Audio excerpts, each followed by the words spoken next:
There were 40 microphones on the table. He counted them without meaning to. His publicist had resigned by email at 6:14 that morning. His head of communications had called in sick. His general counsel sent one message: "We recommend you postpone," and then went quiet. He had not postponed. He was standing alone in front of 40 microphones because every person in his organization had decided this was not the moment to be standing beside him. Decided not to stand anyway. 7:09 in the morning. Tuesday in March. Uptown Charlotte, North Carolina. 6 miles east, at that exact moment, a woman named Sade was unlocking the side door of a building that smelled like cotton and machine oil. She set a small tin box on the corner of her work table, sat down, pulled fabric into position, pressed her foot to the pedal. The machine began. She did not check her phone. She did not look at the window where 2 news vans had been parked since before dawn. She had work to do. She was there to do it. That was enough. This is the story of what connected them. Not money, not a gesture anyone photographed. Something older than that. Something used to be called character, back when that word still meant the thing you did when nobody was offering you anything to do it. If you've ever been the only person who didn't change your story when changing it would have been easier, you already know something about who Saad is. Stay with me. And before we go any further, drop a comment right now and tell me where you're watching from and what time it is there. I read every single one. Not my team, not a moderator. Me. This community is the reason these stories get told, and I don't take that lightly. If you haven't subscribed yet, hit that button now. Turn on notifications, because stories like this one don't come with a preview. There's no trailer that tells you where the turn is. You just have to be here when it happens. This channel exists because people like you believe that the quietest stories are often the truest ones. The ones without a red carpet, without a press release, without anyone standing at a podium taking credit. Just a woman at a sewing machine at 5:47 in the morning, doing exactly what she said she would do. That's where we start. Let's begin. The first thing Say did every morning was check the thread tension. Not her phone, not the clock, not the row of orders pinned to the corkboard above her station. The thread tension on machine number 4, because a machine that had been sitting overnight in a building with no climate control would shift. Not dramatically, not in any way that a new worker would notice, but enough. Enough that by the third seam of the morning, the stitches would start pulling slightly to the left. And by the time you noticed it in the finished piece, you had already ruined 40 minutes of work. Sade had learned this from her mother. She checked it first. She set the tin box down before she did anything else. It was small, the size of a hardback book, maybe smaller. The lid was dented on the left corner where it had been dropped once a long time ago, on a floor that was not this floor. The label on the front was masking tape, the kind that yellows and softens at the edges over years but does not let go. The handwriting said Celestine B. In blue ballpoint pen, the letters slightly uneven in the way of someone who wrote with purpose but not pretension.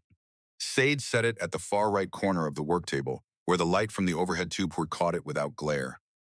Then she sat down, checked the thread tension, and began. Belmont Stitch Works occupied the ground floor of a building on the eastern edge of Noda, a Charlotte neighborhood that had been changing for years, coffee shops opening where auto shops used to be, rents moving in the direction rents only move. The building Belmont occupied was one of the last ones on the block that still smelled like work. Concrete floors, steel beams, 6 industrial sewing machines in 2 rows of 3, a cutting table along the back wall 12 feet long, scarred from a decade of blade work. The fluorescent lights ran the length of the ceiling and produced a white-blue light that was not flattering to anything, but was very good for finding flaws in fabric. There were 23 workers. Most of them were women. The domestic garment industry had been shrinking for decades. 97% of clothing sold in America was made overseas. The roughly 100,000 workers still sewing inside this country earned between $13 and $16 an hour on average, served a narrow market of specialty and bespoke orders, and worked without union representation in most states. Their hands showed it, the particular calluses, the muscle memory, the way their eyes moved across fabric differently than the eyes of someone who had never needed to find a flaw before it cost them. Sade had been at machine number 4 for 9 years. She had come back to this building the year after her mother died, not because it was the only job available. She had other options, but because there were things here she was not ready to leave behind. The way the cider stuck in winter, and you had to pull it at an angle. The sound the cutting table made when someone laid a full bolt of fabric on it. That flat, deliberate thud of weight being set down with intention. The measurements, penciled in faint columns on the wall beside the corkboard. Her mother's handwriting from years before Sadie arrived, still there because no one had painted over them and Sade had never asked them to. Celestine Beaumont had worked at Belmont for 22 years. She had started when Sade was 9 years old and worked the morning shift 6 days a week, arriving before dawn, leaving in the early afternoon to be home before Sade returned from school. She knew every machine in the building by sound. She could tell from the next room if the bobbin on number 2 was running low, just from the slight change in rhythm. She taught Sade to sew at the kitchen table on a second-hand singer with the same way she taught everything, without drama, without fanfare, with the patient repetition of someone who understood that skill is not a gift but an accumulation. Celestine died in February 11 years ago. Pneumonia, untreated too long because the clinic she used had a 6-week wait for non-urgent appointments, and pneumonia in its early stages does not announce itself as urgent. By the time it was urgent, it had been urgent for 2 weeks. She was 58 years old. She did not have health insurance. The hospital bill arrived 3 weeks after the funeral. Sade paid it in installments over 4 years. She did not come back to Belmont out of sentiment. She came back because the work was real. She knew how to do it, and there were not many places left in this city where those two things were enough. The morning the article ran, Sade was 40 minutes into a set of jacket linings for a boutique order due Friday. The fabric was a silk cotton blend, the kind that moved under the needle in a way that required full attention. She was not thinking about the news. She was thinking about the seam allowance on the left panel. The pattern called for 5/8 of an inch, but the fabric's tendency to shift made 3/4 more reliable. She had already made the adjustment and was noting it in the margin of her order sheet when Duran came in. Duran was the floor manager, 34 years old, 6 years at Belmont.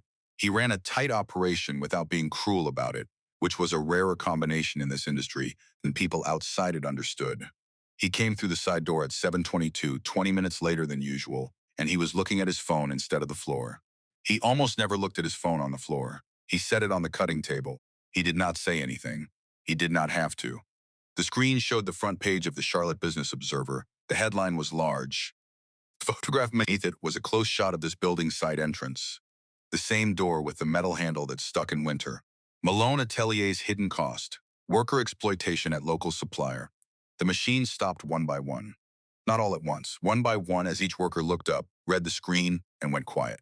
The sound changed the way sound changes when the thing producing it is removed. Not suddenly, but in layers, one frequency at a time, until what was left was the silence of people who had just been told something they did not yet know what to do with. Sade read the headline. She read the subheading. She looked at the photograph of the door she had walked through 2 hours earlier. Then she looked at the tin box on the corner of her work table. Then she pressed her foot back to the pedal. The machine began again. She was the first one in the room to start. Everett Malone had not always had a driver. He had learned to drive at 15 in a parking lot behind a shuttered textile mill in Canopolis, his father in the passenger seat, guiding without touching the wheel. Carl Malone worked the Pillowtex mill for 19 years. He knew the sound of every loom in Building C by the 3rd month. He was 51 years old when the mill closed in July 2003, one of 4,800 workers who walked out that final day with a check and no particular plan for what came next. Everett was 16 that summer. He watched his father sit at the kitchen table for 3 days. Then Carl put on his work boots and went looking for something else. He found a maintenance job at a school district. 40 minutes each way, $11 an hour. He took it without complaint. He never talked about the mill again. Everett understood this was not suppression. It was a man who had decided that some losses were not subjects but weather, things you moved through without explanation, because explaining them would not change them. Everett built Malone Atelier Group on a different premise than most people assumed. They assumed ambition. They assumed a plan, a vision. The truth was simpler. He had built it because the alternative was accepting that what happened to his father was a fixed outcome rather than a condition that could be changed. He started with one used sewing machine, $800 borrowed from the collection plate of a church on Cabarrus Avenue. Alterations first, then bespoke commissions, then small-run productions for local boutiques that could not meet overseas minimum orders. By 30, he had a company. By 40, he had a group. By 52, he had 14 brands, 3,200 employees, and a flagship store on Tryon Street in a city that had once been defined by the industry he had watched destroy his father's certainty. The irony was not lost on him. He had built an empire from the ruins of someone else's. Malone Atelier's headquarters occupied floors 34 through 39 of a glass tower in uptown Charlotte. Everett's office was on 38, not the top floor, never the top floor. The top floor was for people who wanted to be seen from the outside. He wanted to see out. The windows faced west. toward the neighborhoods he had grown up near, toward Canopolis 40 minutes up the interstate. Gloria had understood this without being told. She had worked on the 12th floor of this building for 6 years, fabric development, not because she needed the income, but because she said she thought better when she was inside a problem rather than above it. Every morning at 7:45, she stopped at the lobby coffee cart. 2 cappuccinos, one with an extra half spoon of sugar. She brought the second one up to 38 and left it on the corner of his desk without knocking if he was on a call, with small knock and a smile if he was not. She stopped coming to the office in April of the year she was diagnosed. She died the following February. Pancreatic cancer, 54 years old. The kind that announces itself late and moves fast, that gives you a diagnosis and a timeline in the same conversation. After the funeral, he went back to the office. He stopped at the lobby coffee cart. Priya had 2 cappuccinos ready before he reached the counter. He carried them to 38. He set one on his desk and one on the corner where Gloria used to set hers. He had done this every morning since. Not consciously at first, muscle memory, hands that had learned a pattern and continued without instruction from the mind. By the 3rd month, it had become something he did not examine. He drank his. Priya made 2. He paid for 2. The second went cold. He poured it out before 10. Nobody commented. Some things you do not comment on. 3 years, every morning. The same. The morning the article ran, Everett was at his desk by 6:51. His internal communications team had sent an alert at 6:38. The full article would be live before 7. He read it on his laptop. Standing at his desk, still in his coat, he read it twice. He set the laptop down. He stood at the West Face window and then looked at the city. The article named Belmont Stitchworks 7 times and Malone Atelier Group 14. It cited scheduling data showing shifts averaging 11.4 hours against a contractual 8. It included photographs, equipment with fraying safety guards, blocked fire exits, damaged floors. Everett had been to Belmont 11 times. He knew what its floors looked like. The photographs did not match any room he had ever stood in. By 7:22, he had spoken to 9 people. 7 of them had the same advice. Distance the company from Belmont immediately. Issue a statement. Do not defend what you cannot prove. The 9th was Claudette. She called at 7:31, her voice carrying the calm of someone who had already decided and was calling to announce rather than discuss. She said the board would support a statement. She said, the only way to change the story is to cut the relationship. Then, Everett, they are going to say you chose a supplier over your workers. He was quiet for a moment. He said, how many people work at that facility? Claudette did not answer immediately. That, he understood, was also an answer. He hung up. He looked at his laptop. He looked at the west-facing window. He looked at the second coffee cup, still empty on the corner of the desk, still waiting for the morning he had not yet completed. His assistant had sent a folder at 7:15. Security footage and incident documentation from Belmont, pulled together since the leak broke 5 days earlier. Everett had not opened it until now. He clicked through the files, maintenance logs, shift records, equipment inspection reports. Then he reached a short video clip, 57 seconds. Camera mounted above the side entrance of the Belmont building. Timestamp, 5:47 a.m.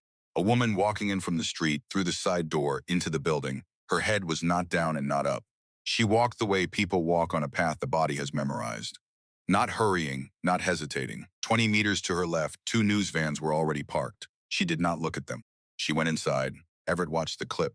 Then he watched it again. Then he watched it a 3rd time. He did not know her name. He did not know why he watched it 3 times. He closed the laptop. He picked up his jacket. He took the elevator down. He walked past the coffee cart, past Priya, who had 2 cups ready on the counter. And he kept walking through the front doors, east on Tryon Street, into the March morning. 6 miles east, there was a building he needed to see for himself. The news vans were still there on Wednesday. There were 3 of them by then, parked along the street outside Belmont, their satellite dishes raised at angles that caught the morning light. A small cluster of reporters stood near the entrance. Not blocking it, not technically, but positioned in a way that made entering the building feel like a decision that required acknowledgement. Sadie acknowledged nothing. She pulled the side door open at the same angle she always pulled it, went inside, set the tin box on the corner of the work table, and sat down. The machine started at 6. By 6:15, all but 2 of the stations were running. The 2 that weren't belonged to workers who had not come in. Sade noticed. She did not ask about it. She pulled her first order of the morning, a set of dress liners, ivory silk, 12 units, due Thursday, and began. The atmosphere in the building had changed, not loudly. The machine still ran. The work still moved through its stages, cutting, stay-stitching, seaming, pressing. But there was a quality to the silence between stations that had not been there the week before, a particular texture of people thinking things they were not saying, waiting for something they had not yet named. Daron moved through the floor more than usual, checking progress, stopping briefly at each station, saying ordinary things in a slightly more carol tone than ordinary things required. The lawyer arrived at 8:47. He came through the front entrance, which required buzzing in. His name was on a card he distributed at 4 stations before reaching Sadie. Preston Hale and Mouton, Labor Advocacy. Cream-colored cardstock, leather briefcase, the practiced ease of someone who spent considerable time in rooms where he was not entirely welcome and had learned to move through them as though he were. He stopped at machine number 4. He placed one of the cards on the edge of the work table, next to the tin box.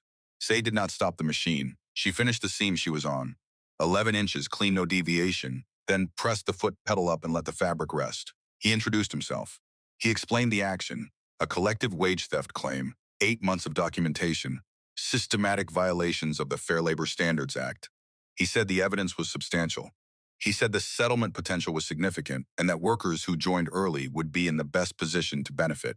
Then he said, I need your signature on this authorization form.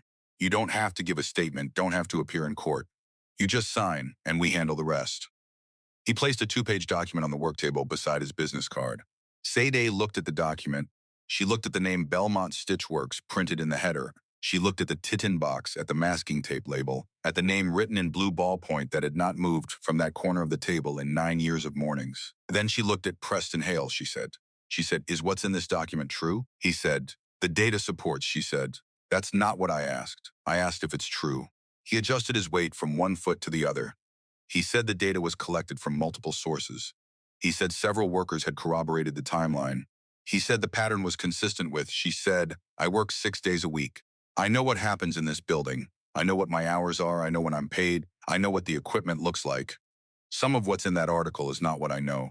He was quiet for a moment. Then he said, more carefully, there may be variation in individual experiences. Sade nodded slowly. She picked up his business card. She held it for a moment, then set it back down on his side of the work table, not hers. She said, I can't sign my name to something I don't know to be true. It doesn't matter what it pays. Preston Hale stood at machine number 4 for another 15 seconds. He picked up his card. He picked up his document. He said, in a tone that managed to be both polite and pointed, I hope you understand what you're walking away from. Sade looked at him steadily. She said, I understand exactly what I'm not walking toward. He left. She pressed her foot back to the pedal.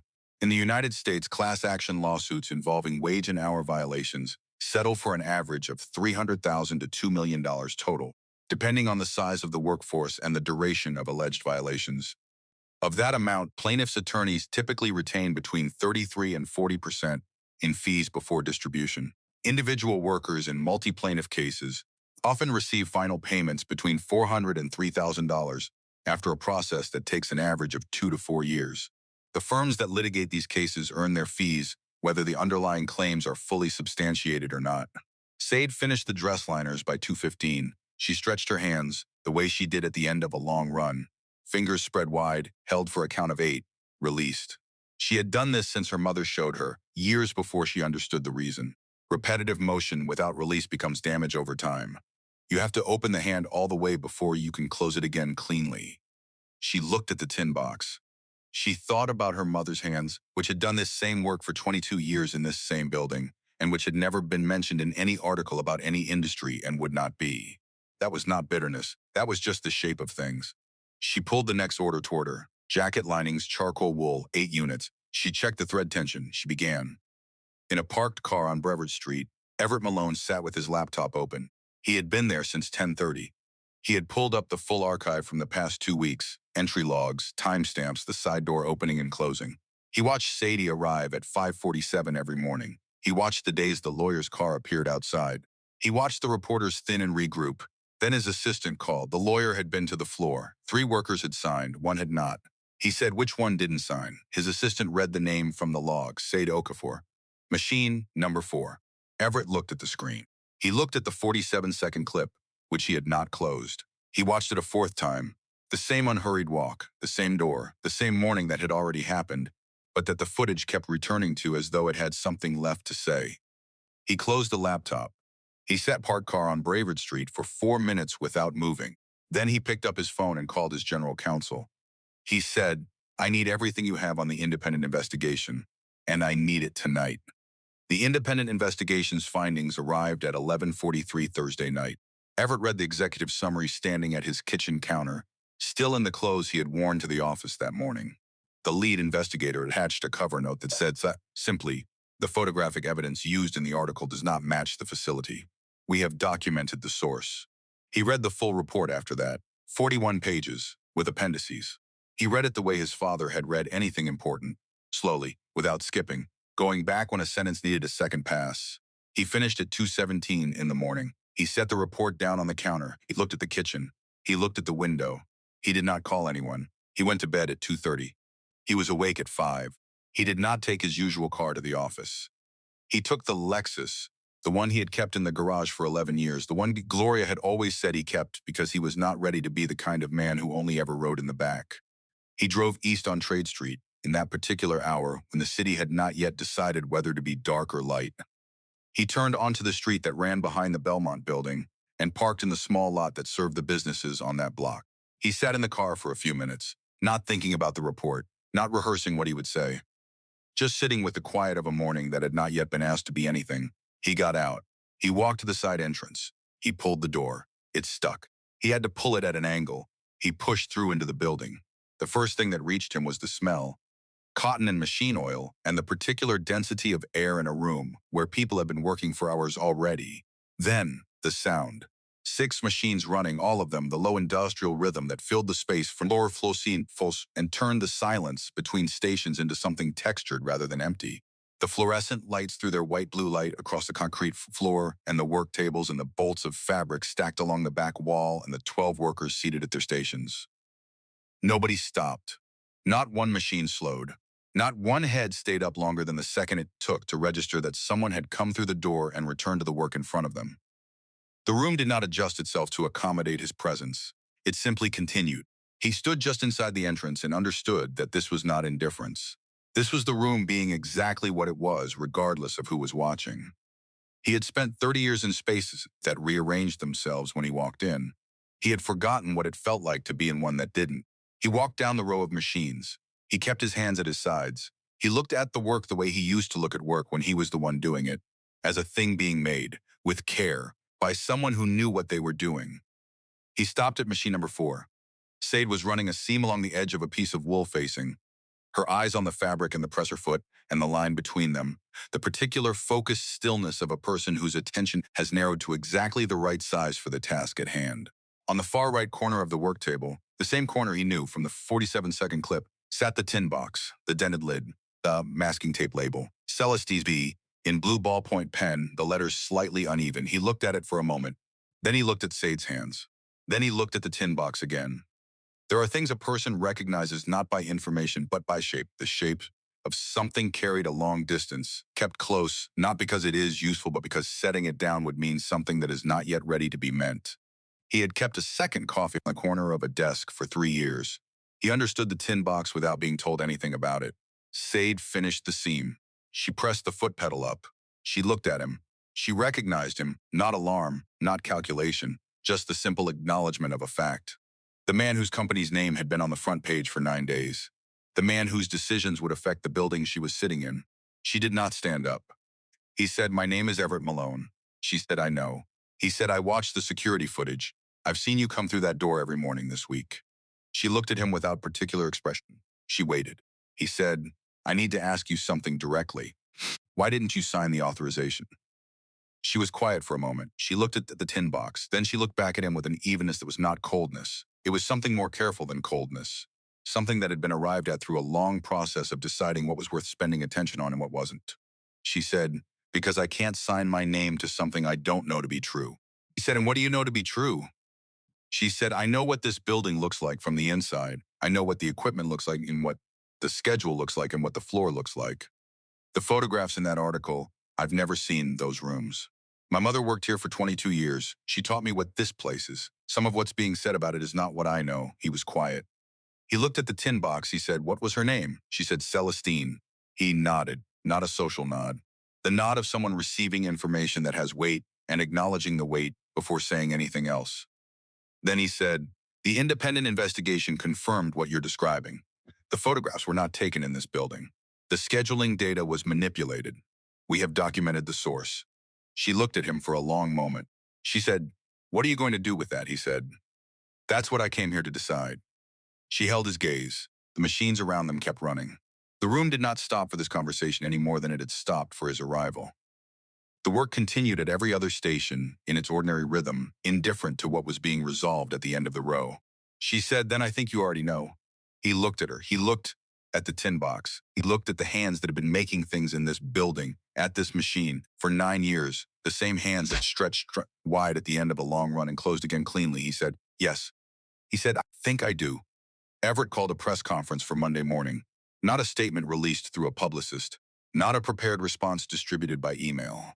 A press conference, in person, at the Malone Atelier building, with the independent investigator's report available for download before the first question was asked. He spent the weekend preparing the way he had prepared for every significant decision in his life. Not by rehearsing answers, but by sitting with the question until he was certain of it. By Sunday evening, he was certain. He called his general counsel first thing Monday. He said, "I want to extend the Belmont contract, 5 years. And I want to begin the Fair Labor Standard certification process immediately." His counsel was quiet for a moment. Then she said, "That will cost approximately $340,000 annually above current contracted rates." Everett said, "I know the number." She said, "The board will need to ratify any contract extension of that duration." He said, "Schedule the meeting for Wednesday." She said, "Claudette has already requested an emergency session." She scheduled it for Tuesday. He said, "Then we'll use her meeting." The board convened at 2 in the afternoon on the 34th floor. 12 members, 8 attended in person, 4 joined by video. Claudette sat at the far end of the table in a charcoal blazer, a single folder in front of her, the posture of someone who had spent the weekend preparing for a conversation she intended to control. She had circulated a memorandum the previous Friday, 4 pages, citing precedent, risk modeling, 3 comparable situations from the past decade. It was the work of someone who understood how to build an argument. Everett let her present it. She spoke for 11 minutes.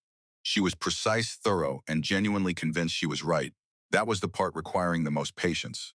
She believed cutting Belmont was rational. She believed the people who worked there were, in the calculus of brand preservation, an acceptable variable. She did not say that last part. She didn't need to. When she finished, Everett placed the independent investigations report on the table. He placed it in the center, where everyone could see the cover page. He did not distribute copies. He let it sit there. He said, "The evidence in the article was fabricated. The photographs were taken in a facility in Dhaka in 2019.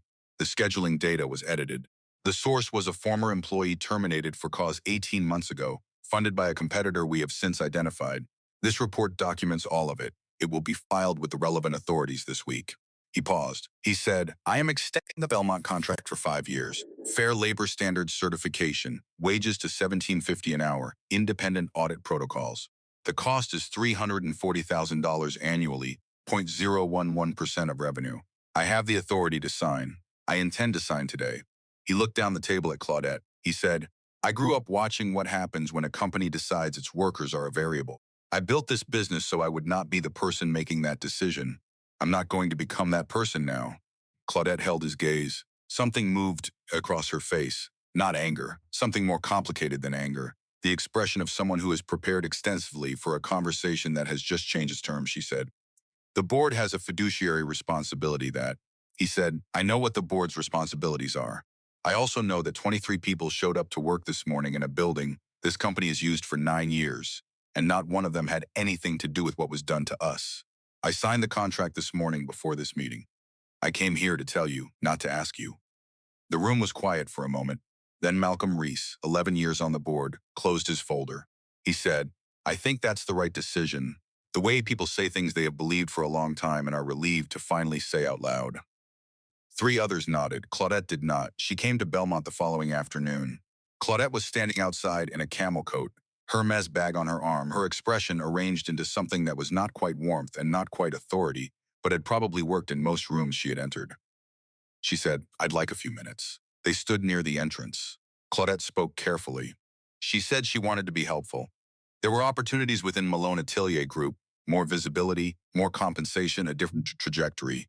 Relationships at other organizations too, if Sade preferred something outside the company. She said, I can make things easier for you, in a way that benefits both of us. Sade listened. She let her finish. Then she said, you came here to offer me something or to make sure I go somewhere else. Claudette's expression shifted slightly. She said, I came to be helpful. Sade said, I think you came because I didn't do what you expected, and you're not sure what that means yet. She said it without heat.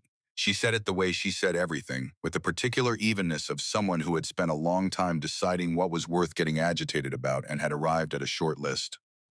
Claudette did not respond immediately. Sade said, I don't need a different trajectory. I need the work that's on my table finished by Thursday. That's what I have today. She went back inside. That evening, Sade sat at her kitchen table with the advisory panel document. She had read it 3 times already. She read it a 4th. Plain language, no titles, no fanfare. A seat in the room where decisions were made and the expectation that she would use it honestly. The last paragraph said, the purpose of this panel is to ensure that decisions made in this building are informed by people who do the actual work. She set the document down. She reached into her coat pocket and took out the tin box. She had carried it home again, as she sometimes did when a day had required more than usual, and she set it on the table beside the document. She looked at both of them for a while. Then she picked up a pen. She signed her name at the bottom of the page. She wrote it the way her mother had written things, without hesitation, without flourish, with the plain intention of someone putting a mark on a thing that was going to matter. Sade Okafor. Machine number 4, Charlotte, North Carolina. She set the pen down. She looked at the tin box. She looked at her name on the page. She did not feel like a different person. She felt like herself, which was the thing she had been working to remain for the entirety of the previous 2 weeks, and which turned out to be, at the end of it, enough. 9 months later, the certificate arrived in a cardboard tube. Not framed, not mounted. Just a roll of heavy paper in a brown tube with a return address from the Fair Labor Standards Certification Board in Washington, D.C. Duran signed for it at the front entrance on a Tuesday morning in April. He stood in the doorway for a moment, looking at the tube in his hands, then carried it to the floor and set it on the cutting table. The machines were already running. He waited until the morning break at 9:30 to open it. The workers gathered around the cutting table, not because anyone asked them to, but because a cardboard tube signed for at the front door is the kind of thing that draws people without announcement. Duran unrolled the certificate onto the cutting table and weighted the corners with a bolt of fabric on one end and a pincushion on the other so it would lie flat. They read it in the particular quiet of people, reading something official that concerns them directly. Belmont Stitchworks, Charlotte, North Carolina, certified under the Fair Labor Standards Program. Effective March 14th, nobody made a speech. Nobody cried. One woman said, well, it's about time. Someone laughed. Then the break ended and they went back to their machines. Duran had the certificate framed that afternoon at a shop on Central Avenue. He hung it on the wall beside the corkboard, to the left of the penciled measurements in Celestine's handwriting, which were still there, still faint, still exactly where they had always been. He stood back and looked at both of them for a moment. The old handwriting and the new certificate, side by side on the same wall, in the same building, under the same fluorescent lights. Then he went back to work. Sade was at machine number 4. She was earning $17.50 an hour now. The difference across a full year was just under $7,000, not a fortune. The difference between a month where the numbers worked and a month where they didn't, which was itself the difference between a life lived inside its margins and one lived at the edge of them. She had stopped calculating rent 3 weeks into the new rate and hadn't noticed until the first of the month came and went without the usual tightening in her chest. She noticed the absence. It felt like setting something down she had held so long she had forgotten it had weight. The advisory panel met for the 4th time in February. Sade sat at a table on the 26th floor of the Malone Atelier building. Not the 38th, not the executive floor. The 26th, a conference room with no particular view and fluorescent lights, not unlike the ones at Belmont, which she had chosen to read as intentional. There were 5 panel members, all workers from supplier facilities within the Malone Atelier network. She had prepared 2 items for the agenda: a proposal to expand the paid sick leave policy from 3 days annually to 5, and a question about the timeline for extending the Fair Labor certification process to 2 additional facilities in the network. She read both from notes written on a folded piece of paper. Small, clear, nothing wasted, the way her mother had written grocery lists. Everett was not in the room. That was by design. A panel that reported to him was not a panel but a performance. He received the meeting minutes 2 days after each session and read them the way he had read the investigation report, slowly, without skipping. He approved the sick leave expansion within a week. The certification timeline was still working through supplier agreements. It would take time. Most things worth doing took time. Priya still worked the lobby coffee cart. On a Wednesday morning in March, not a special Wednesday, not an anniversary of anything, just a Wednesday, Everett walked to the cart at 7:15. Priya had 2 cappuccinos ready, as she always did. He stood at the counter for a moment. He looked at the 2 cups. He said, "Just one today, Priya." She did not say anything. There are moments that do not require commentary, and she had always understood which moments those were. She set the second cup aside. He took his and went to the elevator. He set it on his desk, on the left side. The right corner was empty, 3 years and 2 months empty. He looked at the west-facing window at Charlotte in the March light and thought about what it meant to stop a habit, not because you had forgotten the reason for it, but because you had finally finished carrying it. He opened his laptop. He began the day. On the last Monday of April, Sade arrived at 5:47 in the morning. The side door stuck. She pulled it at an angle. She went inside. She set the tin box on the far right corner of the work table. She checked the thread tension. Her mother had taught her to check first, and she had never found a reason to change the order of things. The first order of the morning: jacket linings, charcoal wool, 8 units due Wednesday. The machine started around her one by one, the low industrial rhythm building up from silence the way it always did. The fluorescent lights threw their white-blue light across the same concrete floor they had always lit. Above the corkboard, beside Celestine's penciled measurements, the Fair Labor Certificate hung in its frame. Beside the tin box, folded to its original crease, lay the advisory panel agreement, the copy she kept at the work table, not filed away, not at home, here, where things that mattered went. Her mother had kept important things close to the work. She had learned that early and had not unlearned it. She pressed her foot to the pedal. The machine began. She did not feel remarkable. She had not felt remarkable during the 2 weeks the news vans were parked outside, and a lawyer had stood at her table with a document, and a tone that made not signing feel like a failure of imagination. She felt the same now as she felt then, like herself. It had never been a small thing to feel like yourself. It was just a thing that did not photograph well, did not make the front page, and did not require anyone else to see it in order to be real. The machine, these informed, the room went on. I have been writing stories about people who survived large things for a long time. But the story I keep returning to is the quieter one. The one about a Tuesday morning, a person who shows up, a decision made not in a courtroom, but at a work table, before anyone else arrives, in the stillness of a morning that has not yet been asked to be anything. I wrote Sade because I needed to write someone whose strength did not announce itself. Not a whistleblower, just a woman who decided, in a moment when bending the truth would have been easy and profitable and entirely understandable, that she was not going to. Then she went back to work. The machines did not stop. She just didn't stop being who she was. I wrote the tin box because I have known people who carry things like that, objects not valuable in any way a market could measure. A piece of masking tape with a name on it. Things kept close to the work because setting them down would mean something not yet ready to be met. If you have someone like Celestine in your life, someone whose name is not on any certificate, whose hands held something together long enough for you to grow, I hope you find a way to say it. Not a speech, just a way that is true. And now, before we close, I want to ask you something real. Have you ever been in a situation where telling the truth cost you something?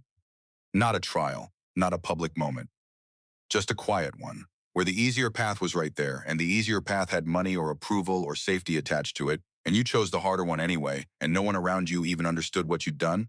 Tell me in the comments. Tell me what it cost you and whether you'd make the same choice again. I read every comment on this channel, not my team, me, and the ones that stay with me, some of them become stories. That is not an exaggeration. That is how this works. If Sadie's story reached you, if the tin box or the door that sticks or the moment when Everett walked into that room and not one machine stop landed somewhere real, then please share this video. Not for the numbers. Share it because you know someone who is holding something together right now without anyone noticing. Someone who shows up the same way on the hard morning as on the easy one. Someone whose name belongs on something, even if it isn't there yet. They need to know that it counts, that it has always counted. If you haven't subscribed yet, hit that button now. Turn on notifications. This channel exists to tell the stories that don't make the front page. And there are more of them than we know what to do with. Like this video, leave a comment, pass it on. And wherever you are, whatever morning you're walking into, stay true to what you know. Stay steady when the room gets loud. And never let anyone convince you that your integrity is worth less than what they're offering you to put it down. Stay kind, stay blessed, and never underestimate the power of one quiet act of honesty. See you in the next one.